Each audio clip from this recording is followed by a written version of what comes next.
Eto na po, ang susunod na presidente ng Pilipinas. Mayor Vico Soto. Official local campaign period na po at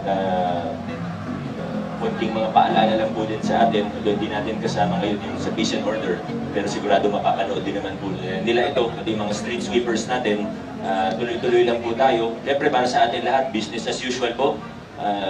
Magtatrabaho po, dapat tuloy-tuloy ang trabaho ng lokal na pamahalaan. Kahit naman po ako, no, although kandidato, kailangan ko pa rin, hindi pwedeng kalimutan, no, hindi pwedeng lagpasan yung trabaho. Ano. So trabaho muna, bago politika syempre, at para sa peace and order, sa street sweepers, iba pang related offices, paalala pa rin po yun sa mga paraphernalia, lalo na sa mga posters and tarpaulins, na pag nasa bawal na lugar, ibig sabihin sa mga poste, sa mga puno, hindi lang pwede, kundi dapat natin siyang tanggalin. Paalala na rin po sa lahat ng kandidato, ito, bukod kay Consi Ambo, kandidato naman po ito lahat.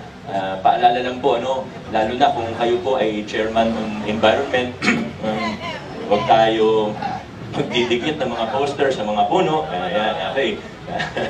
Gentle reminder lang po yan sa lahat. Ano, may mga tamang sukat, alinsunod sa COMELEC guidelines. Yan na naman po yung paalala natin sa lahat. Ano, sa mga muli po, sa mga peace and order, kahit sa TPMO natin, sa street sweepers, ilinaw ko lang din po kasi may mga nakita ko, in good faith naman, ano, ginagawa lang yung trabaho, pero ilinaw ko lang po na iba po yung anti-EPAL ordinance doon sa pagsunod natin sa COMELEC rules and guidelines.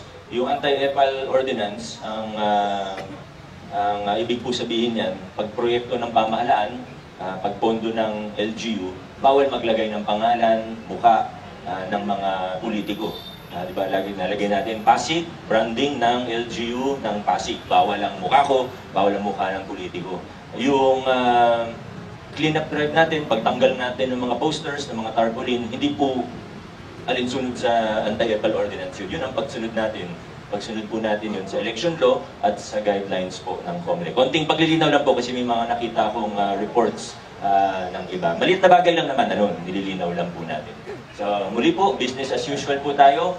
Paalala sa mga kawani ng ating pamahalaan na nasa ilalim ng civil service natin, yung mga career officials, yung mga permanent officials, pati yung mga casual. Pero sama na rin natin yung mga job order natin na focus tayo sa trabaho at hindi po sa politika. Of course, meron din tayong kanya-kanyang opinion, wala pong masama doon.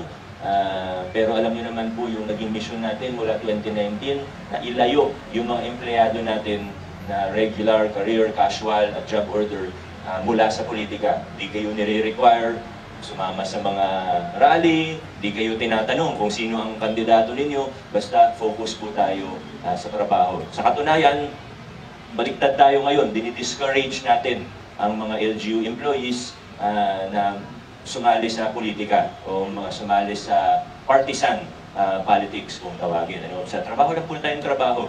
Kung may sarili tayong opinion, wala pong masama doon. May freedom of expression tayo. Pwede nating sabihin pa nga. Pero muli po, dinidiscourage po ang regular, permanent, casual, and job order employees natin na sumali pa. Lalo na pag may mga activities. Pag nakita nyo kami nag-house to house, punta kami sa lugar ninyo, okay lang naman po, batiin nyo yung mga dumadalaw sa inyo, yung mga dumadaan sa inyo. Pero huwag na po kayong sumama, huwag na rin kayong mamigay ng boleto. So, okay po, yun lang po. Maraming salamat. Good morning. Have a great week po sa lahat. Adjourn na po tayo.